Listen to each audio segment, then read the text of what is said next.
Assalamu alaikum wa rahmatullahi wa barakatuh. Dear educators and parents, good morning and thank you for joining us and welcome to our webinar. We are honored to be joined today by Dr. Amber Khan, the chairwoman of the Education Committee for the Islamic Medical Association of North America. She will be walking us through the new online health and wellness courses that are now available on NoorartAcademy.com, which are designed to support our students, inshallah, as they navigate today's many challenges. We welcome Dr. Amber with deep appreciation, and we ask Allah to make this session beneficial, inspiring, and filled with barakah bi'idhnillah. Dr. Amber, Jazakumullah kul khair for being with us today. Please go ahead. The mic is all yours.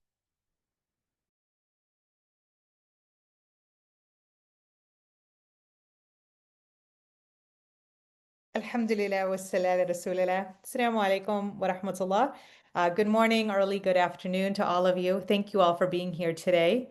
I've done several webinars, alhamdulillah, with Noorart, and today we have a very special one for all of you, which is discussing Noorart Academy. So Noorart Academy, it is a new platform that Noorart has created.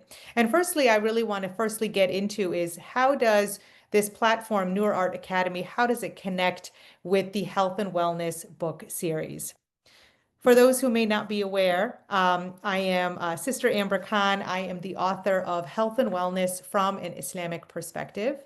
It is a 6-level book series, and it's used by Islamic institutions, Islamic schools, weekend schools, halaqah formats, also used by homeschoolers, and it has been published by Noorart in 2023. And alhamdulillah, since that time, we have created a teacher's manual full of resources. And now many schools nationally and internationally are using and implementing the book series within their school.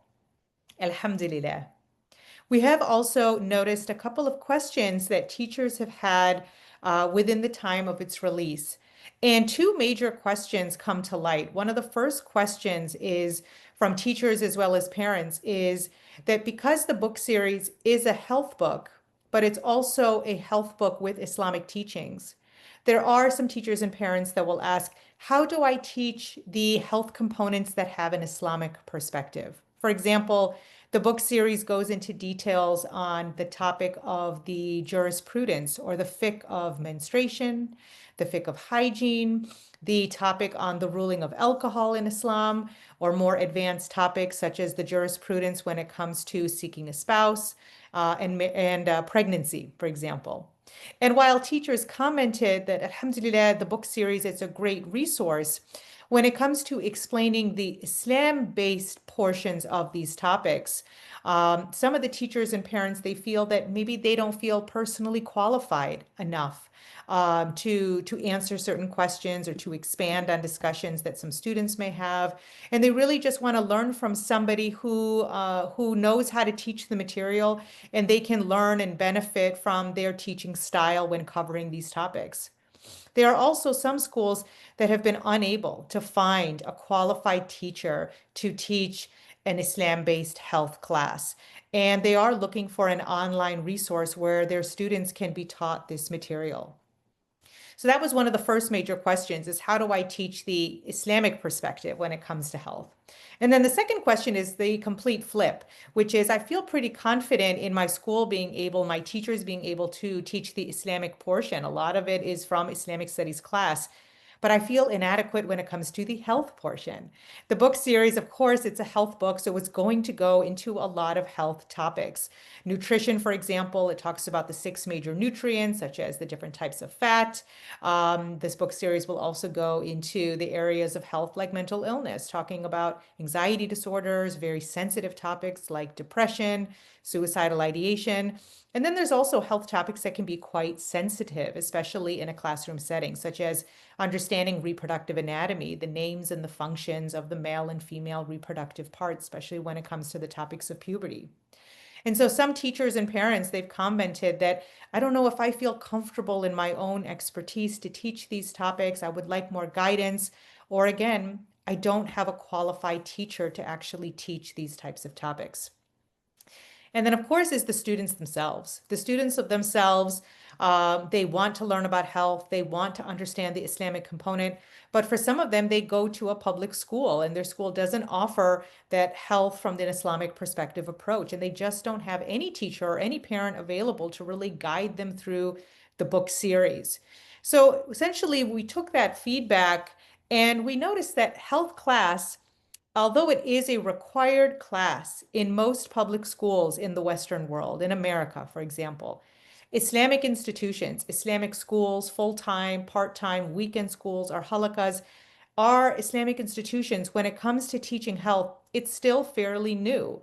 And so it's going to take time for our communities to adapt a health curriculum and to know how to adapt one into their schools and into their institutions. And so to help you, teachers, parents, students, halakha teachers, to help address these concerns and really fill that gap, this is really the benefit and the purpose of this new platform called Noorart Academy. Noorart Academy, it is an exclusive subscription-based platform. It is a digital online platform, and it will comprise of courses, 2 health courses, and they will be led by me, the author of Health and Wellness from an Islamic Perspective, that I will be personally teaching the lessons, providing resources, and guiding the students or the teachers, if they're going to learn from it, guide them through teaching these topics using the book series. Teachers, inshallah, can gain invaluable time-saving tools, direct insights from myself, from the author, and also we had a wonderful graphic designer who made it very engaging and animated to help keep the attention of the students in a very technological world that we live in today. So inshallah, this is something that can provide this additional resource when it comes to teaching the book series, especially for those schools that feel like they would like a little bit more guidance, or for some schools where they feel like they don't have a teacher yet to be able to teach it, but they can still provide the classes in this type of way. So I actually want to take a moment and I want to share the promotional video for this for Noorart Academy. And I'm going to go ahead and switch over to the web browser. If you give me 1 second to switch over. Okay. And you can find this promo on the Noorart channel, YouTube channel. It's there as well. But let's go ahead and take a look. As Muslim parents and educators, we all share the same concern. Who is really teaching our child about health, identity, and life choices? Too often, many of our youth are learning about self-esteem, hygiene, relationships, and even values from secular sources, from the internet, and from their peers, leaving many of them feeling confused, pressured, and disconnected from their faith. Many parents and teachers also feel unsure and uncomfortable on how to teach sensitive topics and lack reliable resources to guide them, leaving them without the practical tools to educate responsibly and with confidence. But there is a solution. This unique 10-video course, it brings together science and Islam, delivered directly by me, Sister Amber Khan, author of Health and Wellness from an Islamic Perspective, and I will be personally guiding you through this course. This course, it will guide you through critical topics, including nutrition, hygiene, social media, relationships, dealing with desires, and much more. By combining modern health education with timeless Islamic wisdom, we hope that you will gain confidence in their faith, become resilient to societal pressures, and gain practical tools on how to live healthy, balanced, and spiritually enriched lives. Don't wait for the world to teach your children. Give them the knowledge and strength that Islam has already provided. Health and wellness from an Islamic perspective for every child, every home, and every school.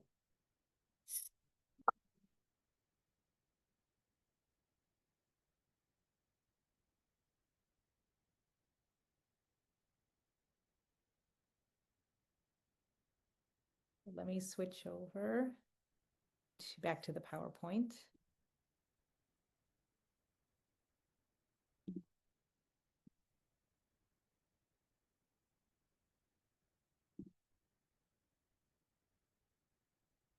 Alhamdulillah. So this is a small promotional video that you can find on YouTube that you're welcome to share with those who may find it beneficial. But this is a little bit of a sneak peek of what the Noorart Academy is offering. Now let's go into a little bit more detail, inshallah. So the Noorart Academy, it will include, when it comes to the health courses, there are 2 health courses that are available, and it's separated by age, and you'll notice that the topics will be different. So there is the first course, which is called the Junior Health course. And this is typically for the ages of 10 through 12. Now, very similar with the book series, we did not put an age restriction on it or an age range on it because it really varies from one community to another. So the ages of 10 through 12, it's really, it's a recommendation, but we leave it to the schools and the parents, the Islamic institutions for that particular community or cohort to decide, what is the best age appropriate level for this course. So this is the junior course. And then the second course is the teen course. So this is the course that is recommended for ages 13 and up, again, based on your own discretion. And we'll go through these a little bit separately so you can see what topics are included.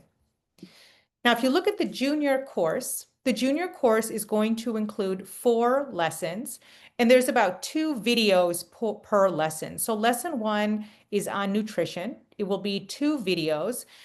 They're about 25 minutes, and this is going to be age appropriate for the ages of 10 through 12. And the lesson 1 on nutrition is going to go into the details of the 6 major types of nutrients, such as the fat, protein, carbs, water, vitamins, and minerals. It will also talk extensively about how nutrition is important, as our body is an amana. So there will be a lot of detail in there. And of course, it is connected with the level book 1, chapter 3, sections 1 through 3. Within the video, you'll also see the activities from the book series. So that way there can be some engagement with the book series as well. Just something to highlight is that the student who is watching the videos, they will need the book series with them when they watch the videos. It will not be enough to just watch the video. They need to have the book as well. So that way they can follow along in the video and they can participate in the activities as well. Lesson 2, which is also 2 videos, this is on the fiqh of hygiene. So this goes into detail about the steps of wudu, of ghusl, of tayammum, of their purpose, of certain types of recommendations, the nullifications, some of the blessings that come with importance of hygiene, not just within the acts of worship, but also within the taking care of one's body and one's health.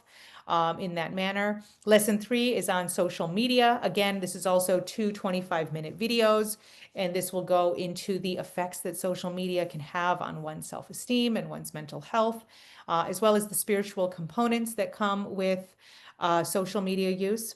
And then lesson 4 is on desires, on putting Allah above our desires. This is a 1 video, 25-minute, that goes into the different types of desires, the 3 different types of the nafs, and how we can learn and benefit from these different forms of nafs and how we can control them based on the desires that we have.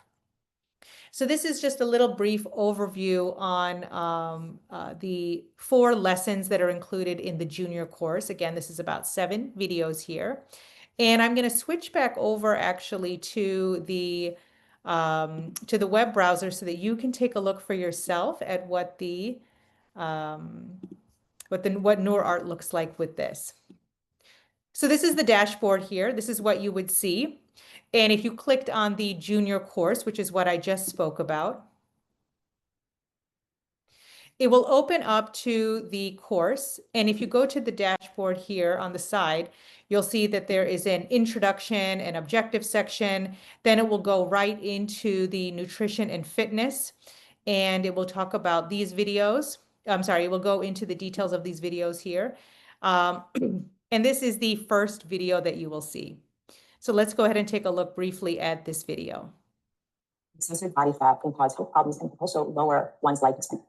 Let me lower the speed here so that way we can put it at normal. Okay.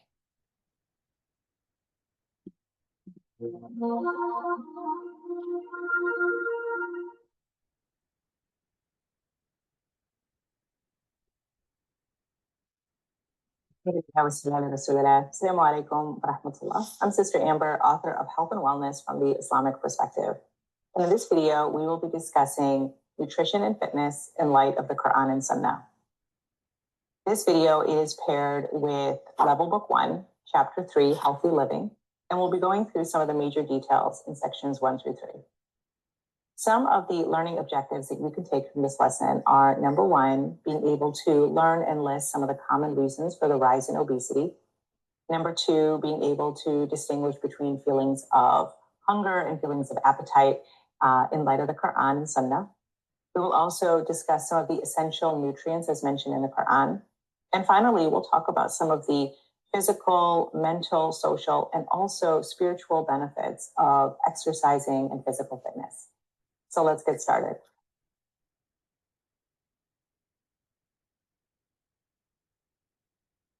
Living an unhealthy lifestyle has become a worldwide problem in today's time. One of the most common reflections of that, or the main reflection of that, is seeing a rise in obesity. Obesity is a preventable medical condition where excessive body fat can cause health problems and can also lower one's life expectancy, or how long people will live. So I'm just going to pause here. So what you'll notice about the video is that it is following along with the section of the chapter that was mentioned at the beginning, that we're kind of going through it together. It's highlighting the vocab word. It's also including some graphics as well. And I am continuing to be on the screen. So you'll see me at the bottom here. I'll be there throughout the videos as well. So that way the students feel like, the teacher is present in there. It's not just my voice, but you can visually see me teaching the course. Now, there are a lot of reasons for why we're seeing a rise in obesity. One common reason is we're seeing an increase in food quantity, that serving sizes have increased in size, causing humans to eat much more than they used to. And this has led to a lack of portion control. One major example is how food has changed in size over the years.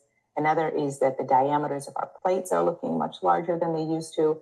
And also that for many people that they eat around the clock, and they eat for many reasons aside from even feeling hunger.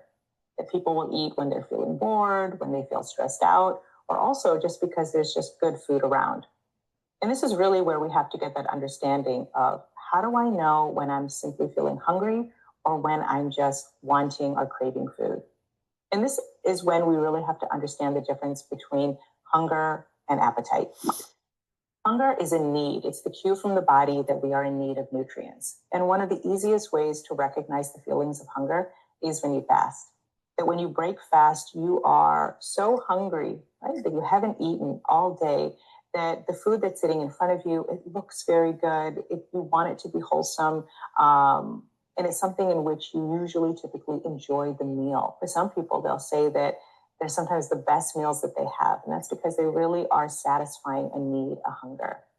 Appetite, on the other hand, is a desire. So just to pause again here is that we're seeing this connection here with the Islamic component, this recommendation to fast in general. We're not limiting it to just Ramadan, but that the benefit of fasting is that it helps us to develop this distinction of feeling hungry versus eating just because there's food available.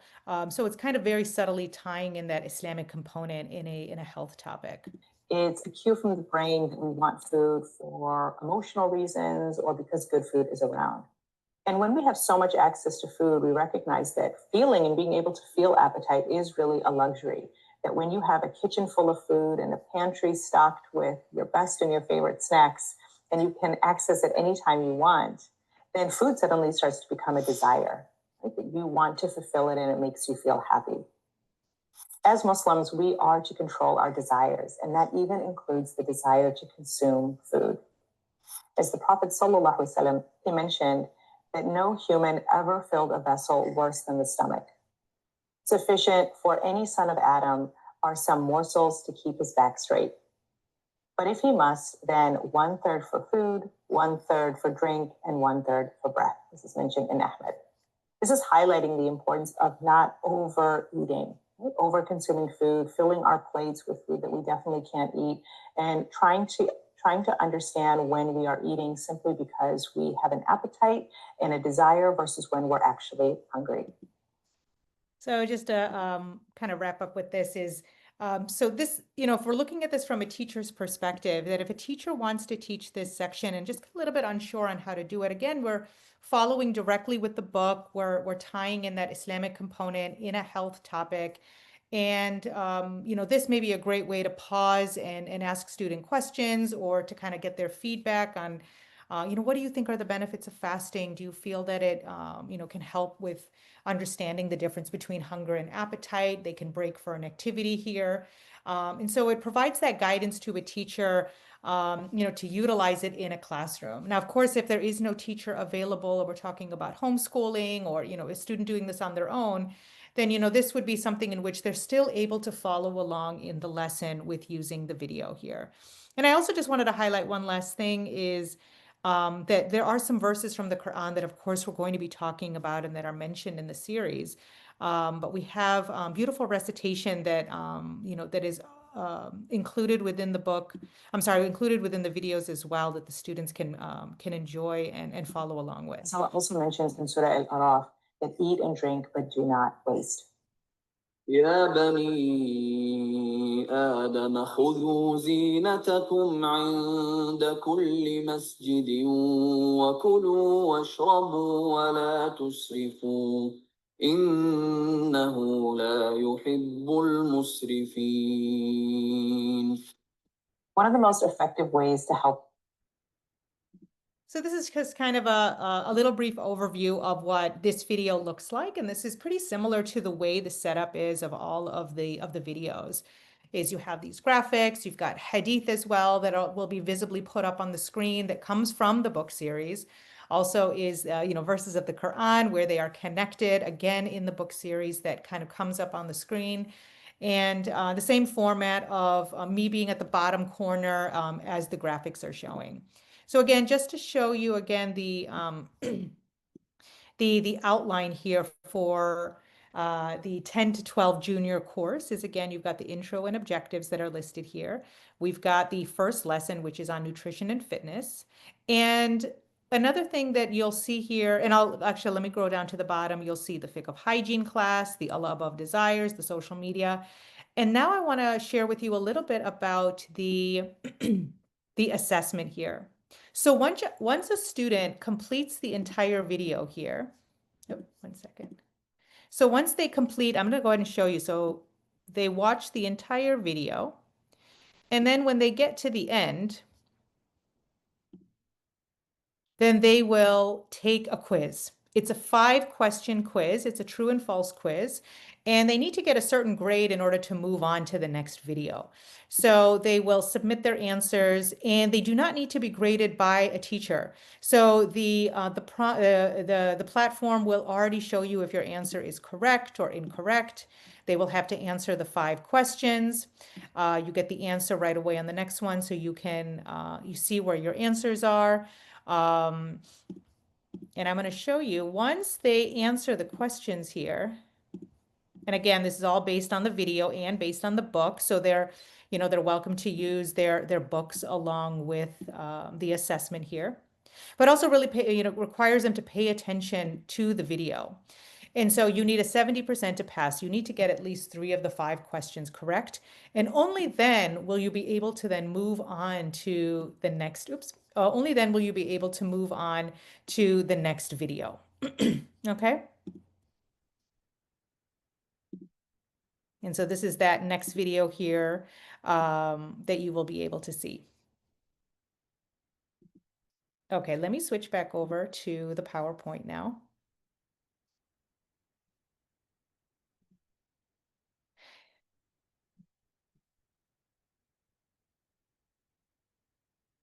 And now I want to share with you the second course. So this was the overview of the first course. The second course is for our 13 and plus. This is our more mature or advanced topics, if you will, that will be covered here.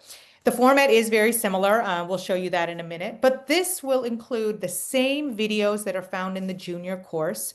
So those 4 lessons that are included in the junior course, you will also have them in the teen course. But in addition to that is they will have 6 more lessons. So this is a total of 10 lessons. Each lesson is about 2 videos each. So you'll see the first lesson is on nutrition, then fiqh of hygiene. Then they'll go into the ruling of alcohol in Islam, the stigma of poor mental health and illness, Allah above desires, which again was in that junior course. And then it will go into the topic of genderism, gender atypical individuals in Islam, as well as Islam and same-sex acts. This will go through the story of Prophet Lut alayhi salam. Level 8 will be discussing the level book 5 topic on waiting until marriage, which talks about the importance of fasting. It talks about seeking a spouse, within the boundaries that Islam has permitted for those who struggle, and some of the risks that come along with premarital relations, the physical, the mental, the social, and the spiritual risks of it.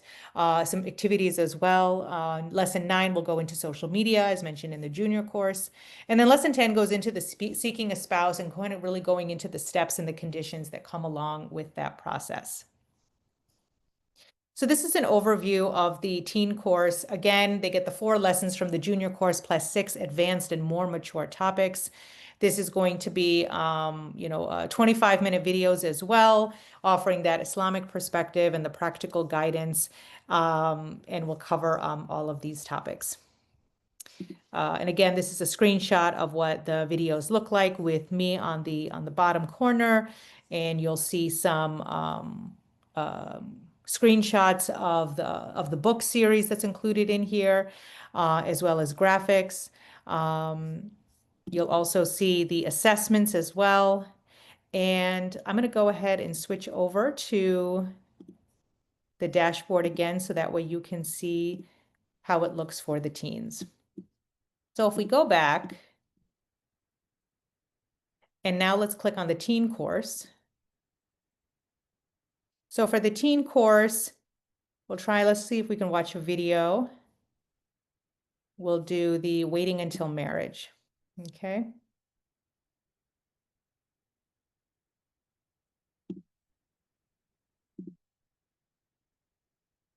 Oh, and you see how if you wanted to skip ahead, you couldn't. You can't watch the video until you do the ones ahead of it. So we won't be able to watch something different, but it will be the same thing if we watch the nutrition one. It would look exactly the same. Now, the last part here is what's mentioned here is called the final assessment. So after, again, as I mentioned, after they watch each video, they have to do a 5-question assessment before they can move on to the next video. Once they have watched all of the videos, then the final assessment will be 5 questions from each video. So a total, in this case would be about 20, 25 questions that will test them on all of the videos. And so teachers can use this simply as a way of being able to assess their student. Again, if it's homeschooling or a student doing this on their own, it's a way for them to test their own skill set and be able to determine if they really understand and grasp the material. Now, ideally, it would be wonderful to have these videos supplemented in the classroom with a teacher, because this is the best way to learn the topics. But the Noorart Health courses, they offer a variety of options. So that way, if someone does not have a teacher, then that way they would be able to still benefit from the classes as well. So I think that is just the main overview of the courses. I think the other thing that I'd like to add before I open up to any questions or comments here is that we have just done a couple of topics, but there are so many other topics that are mentioned in the book series. But we really want to hear what you have to say. Did you find the videos beneficial? Are there certain things that you would want altered or changed? And that way we can, inshallah, be able to make more videos and cover more topics with your critiques and your edits. I think one video that would be really beneficial is a video on puberty for males and a video on puberty for females.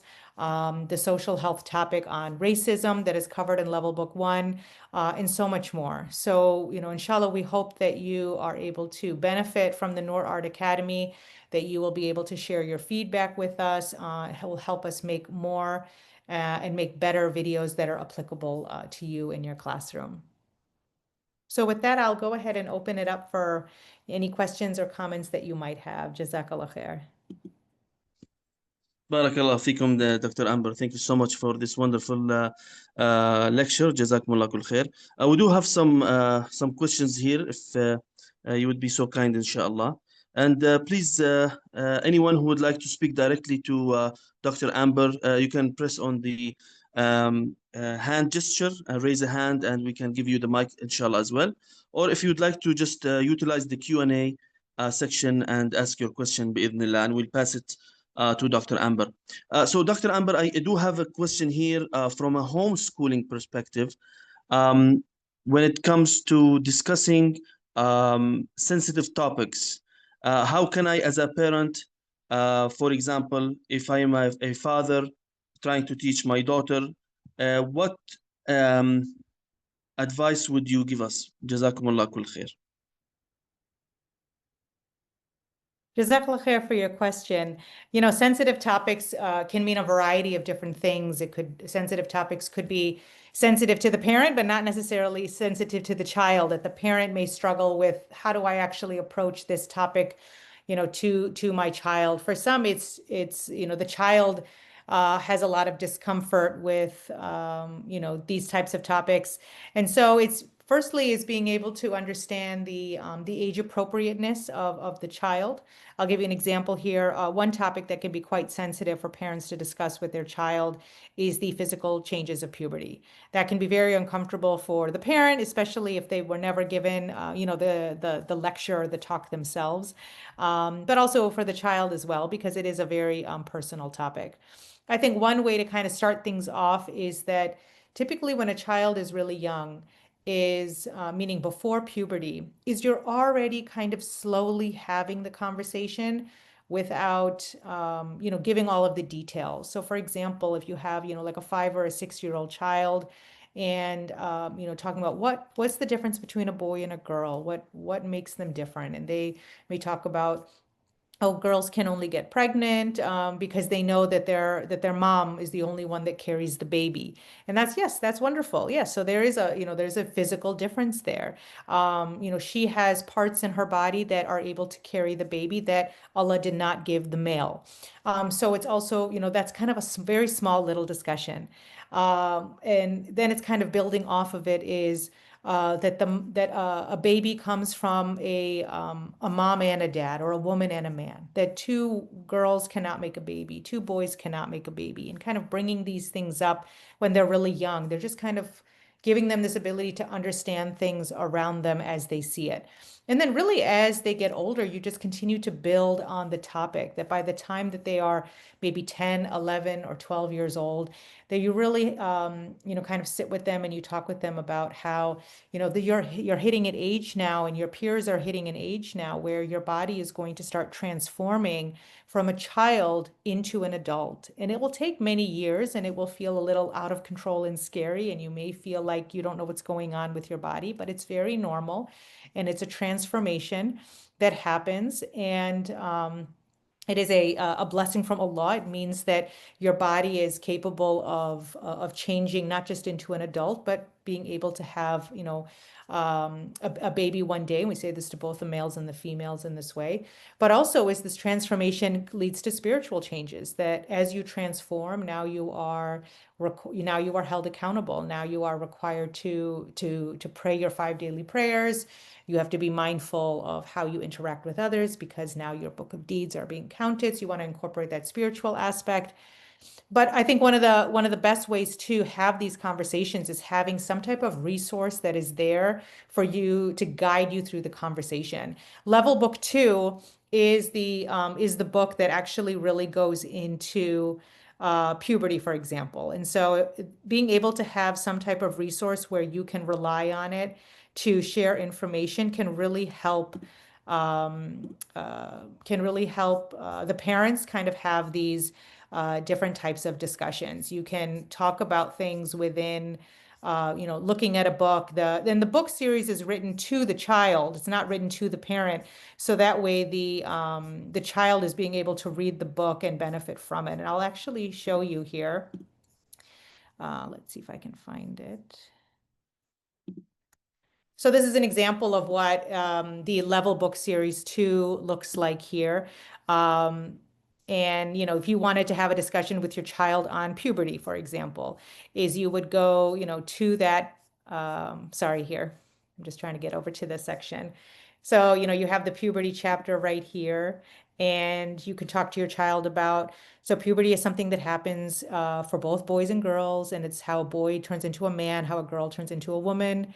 The changes are physical, your body will physically change, mental, you'll have some mental changes, and then of course there are spiritual changes. And kids tend to have a ton of questions. And so this resource will be great for the child and the parent to talk about things together and learn together. And even the parent can share their own personal stories of, you know, I started going through puberty when I was around your age, and, you know, it was really uncomfortable, and you can kind of share your experience.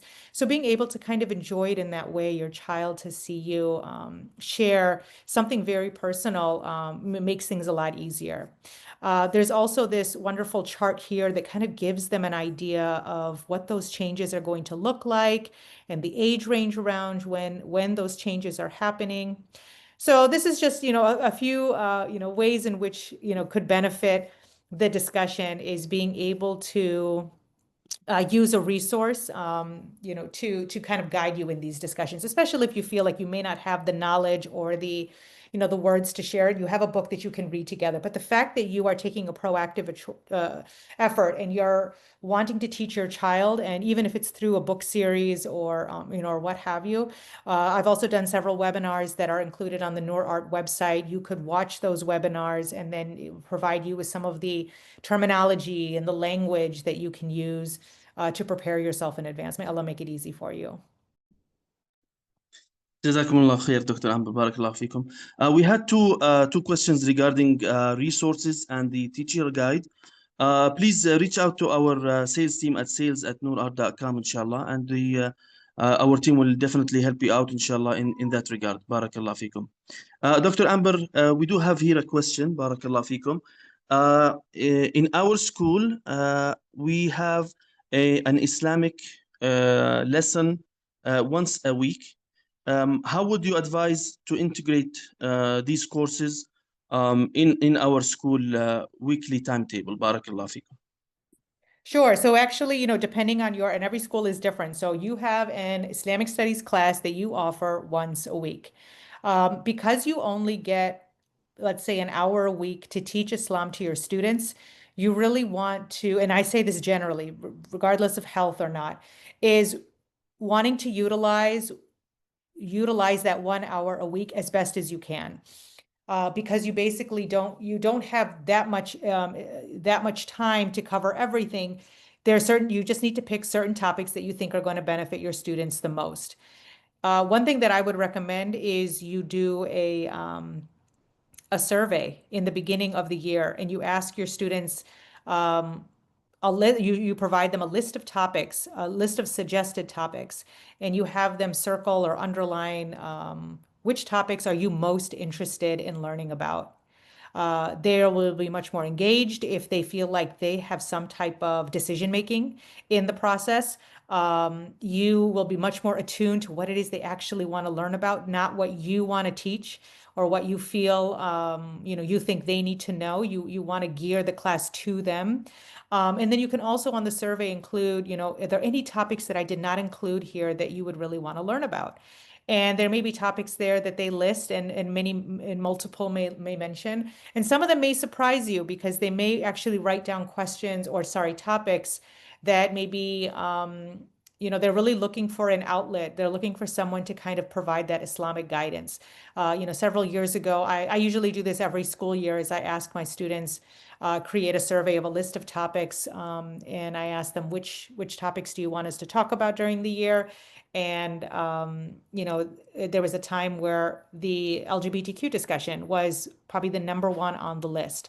And so because I knew that majority of the students wanted to talk about same-sex attraction, they wanted to talk about genderism, I really prioritized that in the beginning. And so I didn't have that much time with them, very similarly to yours, 1 hour a week. And so I wanted to make sure that I was covering the topics they wanted to learn about, and I was giving it their attention. So this is one way that you can utilize that, is even if you feel like you might have limited time, using it to your best of knowing what it is they want to talk about can hopefully guide you, inshallah. Jazakumullah kul khair. Doctor, we have another question here.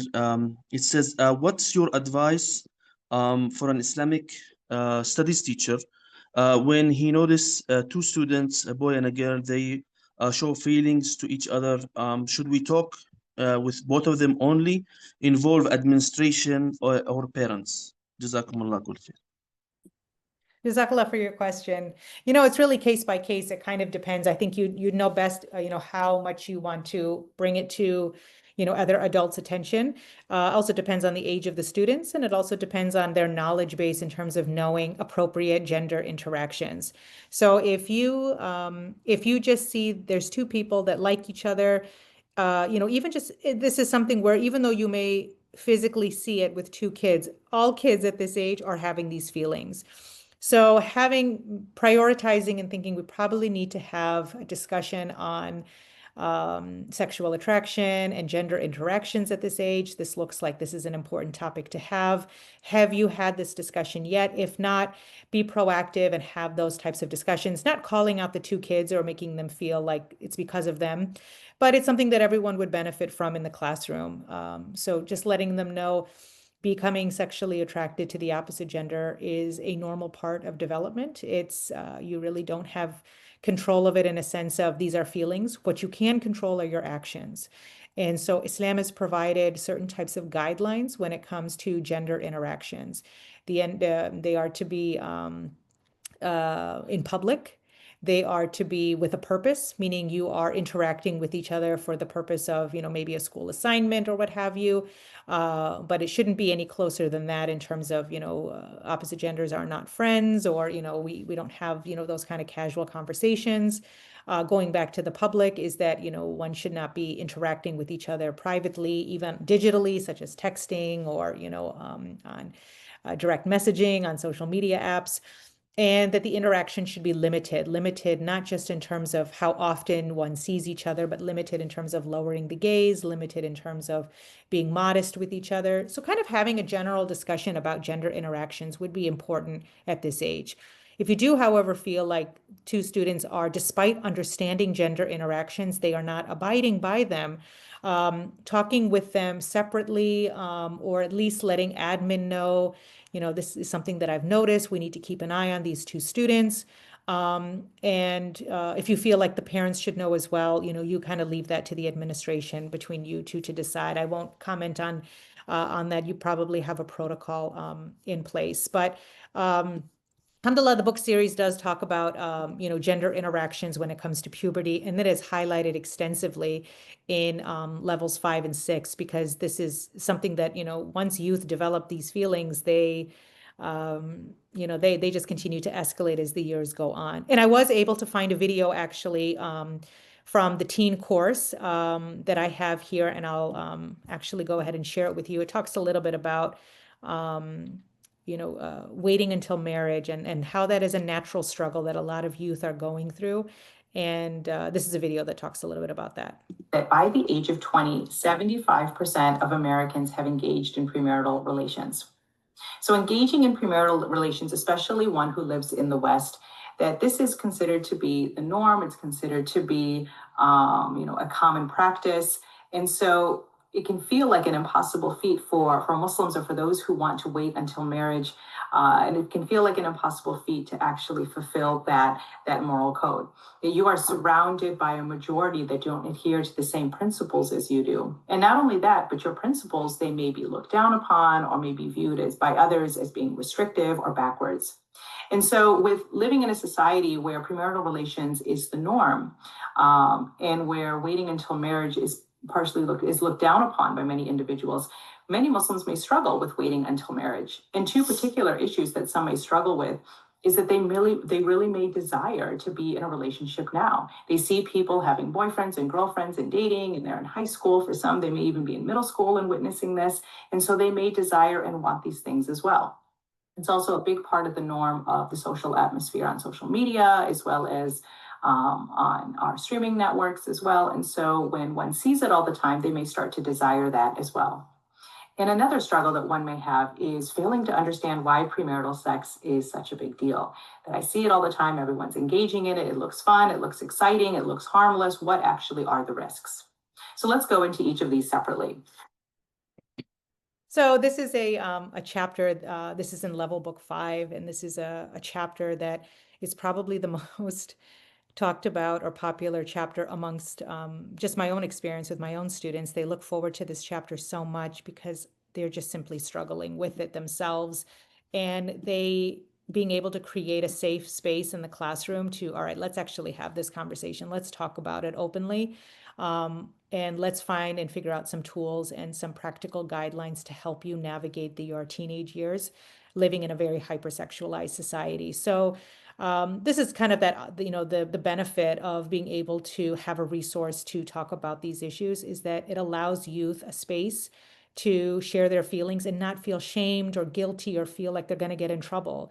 They're just honestly very much struggling with their feelings. They're not acting or engaging, and for some who maybe they're acting and they're acting, in a way that may fall outside of Islamic guidelines, but they're also looking for, how do I seek forgiveness? How do I get out of this haram relationship? What do I do? They don't have anyone to talk to about it.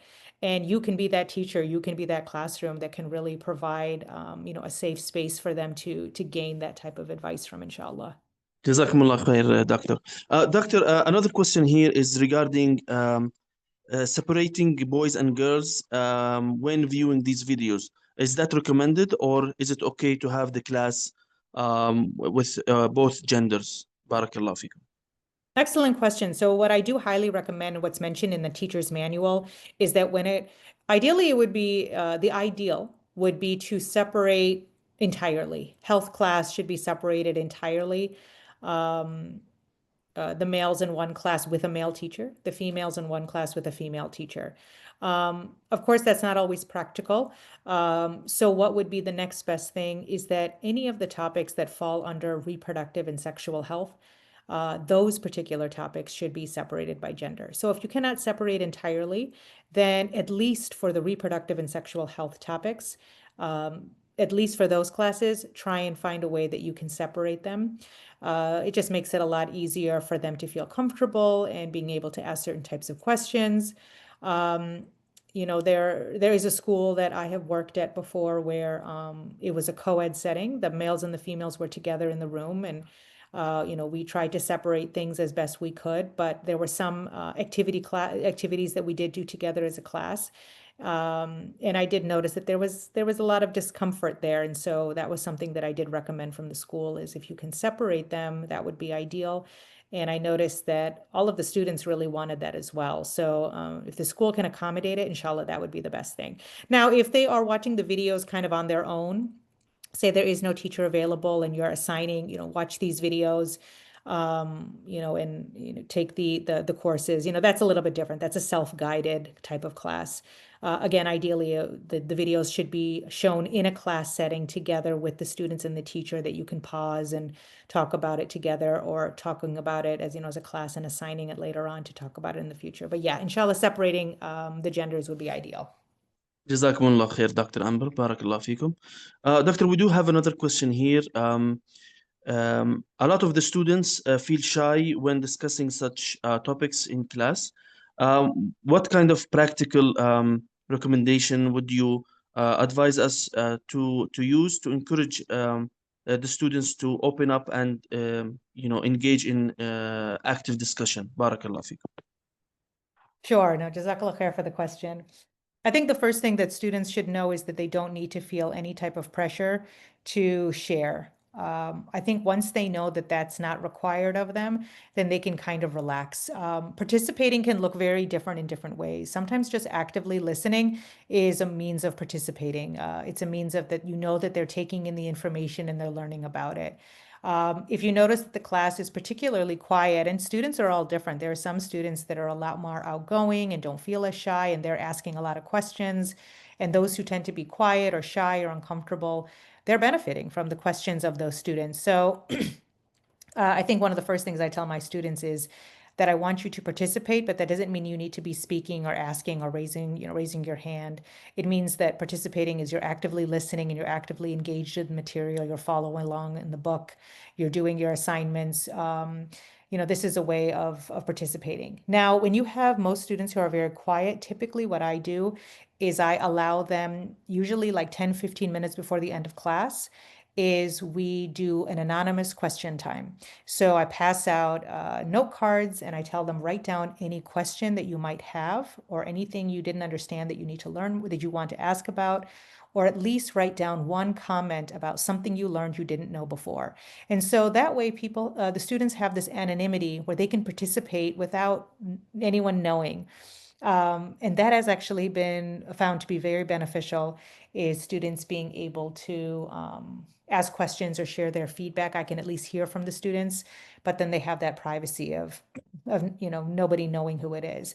Another thing is that sometimes when I do assignments is I'll do what's called a private assignment, meaning it's private between just you and I. No one else will read it or look at it. Of course, we do exceptions here if there's a fear of someone wanting to hurt themselves or someone else or something very concerning. But like a private entry on what am I most excited about when it comes to puberty, or what am I most nervous about? And the students will get a chance to, to write down what they think. And then, I can at least write down back on their paper, certain things for them, some certain types of advice. And we kind of have this private engagement here. And then a third option is that I always let my students know that they can reach out to me for anything, that before class or after class or by email, if you have any questions or any comments or you have any concerns, my door is always open. You're always welcome to come to me. So at least they feel that they feel safe with their teacher, and they feel safe with being able to talk directly to the teacher. So as long as they understand that they have an outlet to between their teacher, usually that tends to kind of soften things, and they tend to become much more vocal in the classroom. But there always are some students that I've had, who will remain very quiet, and that's just because the topic in and of itself is very sensitive, and I think that that's okay too, and I want them to know. It's important that they know that it's okay to not participate as well, inshallah, in that type of way. Jazakumullah khair, Dr. Amber. We do have the last question here, inshallah. It does say, how long does each course take to complete, and should the students work through the lessons at their own pace, or should we have a strict timetable? Jazakumullah kul khair. I would leave that to you to decide based on your own, your curriculum schedule. So each video is 25 minutes, and there are 7 videos, because each lesson has 2 videos, with the exception of there's one lesson that just has 1 video, Allah above all desires. So there's 7 25-minute videos for the junior course, and then there's 19 25 minutes for the teen course.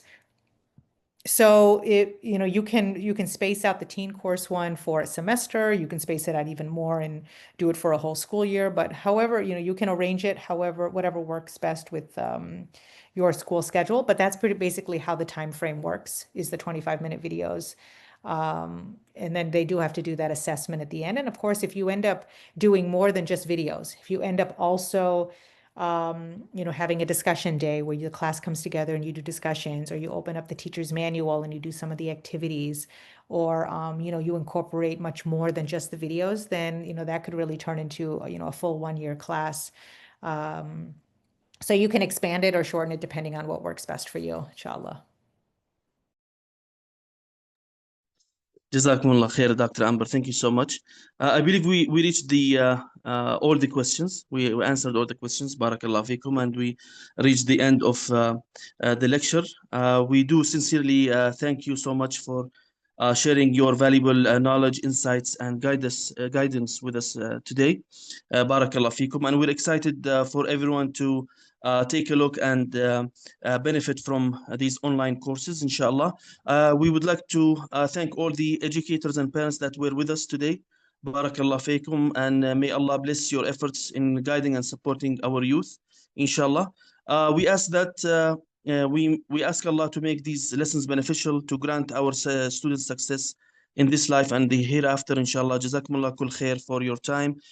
We look forward to seeing you in the future webinars, inshallah. Please keep an eye on your inbox, and we look forward to having Dr. Amber with us, inshallah, in many webinars to come. In my name and the name of Noorart Academy and Noorart.com, Jazakumullah kul khair for being with us. We wish you a blessed day. Barakallahu feekum. Assalamu alaikum wa rahmatullahi wa barakatuh.